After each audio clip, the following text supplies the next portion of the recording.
Le sang de Jésus-Christ, son Fils, nous purifie de tout péché. 1 Jean 1,7. Quand nous annonçons l'évangile, nous disons souvent aux personnes que le sang de Jésus, le Fils de Dieu, nous purifie de tout péché. Certains auditeurs, auditrices pourraient nous demander, comme le sang du Seigneur Jésus peut-il nous purifier de tous nos péchés? Nous leur répondrons forcément que nous avons été purifiés de nos péchés parce que le Seigneur Jésus a été crucifié sur la croix pour expier nos péchés et qu'ainsi son sang répandu nous purifie. Mais ces personnes peuvent ne pas comprendre. Elles pourront aussi répliquer. Comment est-ce possible? Car Jésus-Christ a été crucifié il y a environ 2000 ans et le jour où il mourut, je n'étais pas encore né et évidemment je n'avais pas pu commettre de péché. Comment alors peut-on dire qu'il est mort pour quelqu'un qui n'était pas encore né et qui donc n'avait pas encore pu pécher? Puis-je vous demander ce que vous répondrez si vous êtes un jour confronté à une telle question? Observons bien que lorsque nous sommes devant ce genre de question, elle est posée uniquement parce que les personnes font intervenir seulement l'aspect de la conception humaine à l'égard du temps. Et lorsque les gens sont confrontés à cette question de temps, ils ne peuvent pas comprendre l'œuvre de Christ sur la croix, parce que la croix du Seigneur transcende le temps. Gardons présent à l'esprit ce que nous avons déjà remarqué. Christ est celui qui est maintenant.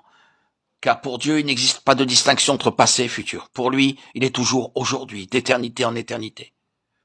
Il est le même, sans altération, sans passé ni futur. Il est le Dieu du maintenant. Ainsi, en introduisant le facteur temps, nous ne pourrons pas dialoguer avec Dieu. En examinant le texte grec dans le Nouveau Testament, nous voyons que le terme purifié dans 1 Jean 1,7 est employé au présent. Il n'est pas dit que le sang de Jésus, Fils de Dieu, nous a purifiés de tout péché, ni qu'il nous purifiera de tout péché. Il est dit clairement que le sang de Jésus, Fils de Dieu, maintenant nous purifie de tout péché. Ce n'est pas dans le passé ni dans le futur, mais c'est dans le présent de Dieu que tout péché est purifié.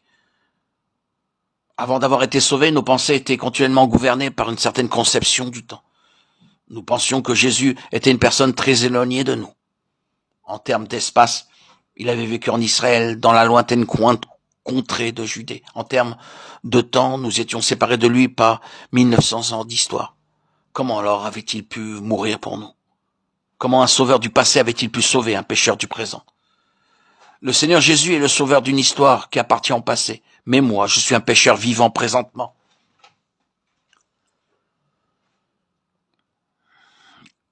Comment donc une personne du passé a-t-elle pu sauver quelqu'un comme moi, vivant dans le présent? Nous pouvons être dans l'embarras sans pouvoir résoudre un tel problème. Jusqu'au jour où nous pouvons le dire à Dieu. Je ne sais rien sauf que je suis un pécheur. Je sais que j'ai besoin d'être sauvé. Et c'est maintenant pour moi le temps d'être sauvé. En cet instant précis, Dieu nous ouvre les yeux et nous permet de voir que Jésus de Nazareth est mort pour nous à la croix. C'était comme si Jésus tendait ses mains vers nous en disant « Toi, viens seulement vers moi. Si tu ne me rejettes pas, tout ira bien. » Alors avec des larmes inondant notre face, nous pouvons accueillir, recevoir Jésus comme notre sauveur. Dites-moi maintenant à ce moment-là, avez-vous réfléchi à la question du temps? Étiez-vous à ce moment-là préoccupé par le dilemme d'un sauveur historique ou du pécheur contemporain? L'expérience nous enseigne qu'à partir du jour de notre conversion, nous n'avons plus été indécis au sujet de cette question du temps, car nous n'avons plus considéré la croix comme étant une chose reléguée dans le domaine du passé. Dieu est le Dieu du maintenant. Cependant, combien notre langage est limité pour pouvoir l'exprimer. Nous pouvons seulement affirmer que Dieu est toujours maintenant. Même ce terme est impropre à pouvoir signifier cette caractéristique divine. Oh, combien notre Dieu, Yahweh, est insondable. La génisse rousse citée dans le passage de Nombre 19 est un exemple parmi tant d'autres qui illustre en type la rédemption que nous avons obtenue de la part du Seigneur. Sur la cendre de cette vache rousse, on répandait de l'eau vive, courante. En ce temps-là, l'aspersion de cette eau sur le corps d'un homme ou sur des objets avait un pouvoir purificateur. La mort du Seigneur Jésus est le plein accomplissement de tous ces actes purificateurs décrits dans l'Ancien Testament. Sur un plan historique, c'est-à-dire d'un point de vue humain, le Seigneur Jésus mourut il y a maintenant 1900 ans. Mais le jour où le Saint-Esprit nous révèle la réelle signification de ce que le Seigneur a accompli, c'est comme si nous avions été aspergés par cette eau vive de purification. Dès que nous l'avons reçue, nous avons été sauvés. La rédemption du Seigneur dans la puissance du Saint-Esprit, ce n'est pas une chose passée, mais une réalité toujours présente, maintenant. Le Saint-Esprit est le courant d'eau vive de la puissance divine. C'est le Saint-Esprit qui ouvre nos yeux sur les réalités divines et qui nous y fait entrer pour les vivre en expérience.